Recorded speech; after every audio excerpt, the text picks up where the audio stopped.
இதுதான் என் ஆஃபீஸ். 2 வருஷம் ஆயிடுச்சு ஆஃபீஸ் பக்கமே வரல. இந்த பார்க்கிங் செக்ஷன் ஃபுல்லாக அவங்க தான் கவர் பண்ணியிருக்காங்க, வந்திருக்காங்க ஆக்சுவலி இங்கே ப்ரொடெக்ஷனுக்கு. ஸோ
ஸோ முடிஞ்சிச்சு. ஃபயர் ஒர்க்ஸ் ரொம்ப கிராண்டாக இருந்துச்சு. ஆக்சுவலாக இது நார்மலாக இருக்காது, நார்மல் ஃபயர் ஒர்க்ஸ் மாதிரி இருக்காது.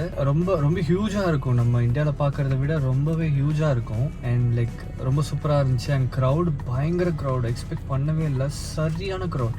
இதுக்கு முன்னாடி இவ்வளோ க்ரௌடை இங்கே பார்த்தேன் அப்படின்னா எனக்கு I don't even remember, like ஞாபகமே இல்லை. அவ்வளோத்துக்கு ஹியூஜ் க்ரௌட் அண்ட் பெரிய பீச். ஸோ பட் ஸ்டில் க்ரௌடடாக தெரிஞ்சது அண்ட் அமேசிங்காக இருந்தது. சூப்பர் ஒரு ஈவெண்ட்டாக இருந்துச்சு. சரி, ஸோ முடிஞ்சது. கனடா டே செலிப்ரேட் பண்ணி முடிச்சாச்சு. கிளம்பி வீட்டுக்கு போயிட்டுருக்கோம். ஸோ நெக்ஸ்ட்டு இன்னொரு நல்ல வீடியோவில் மீட் பண்ணலாம். பை.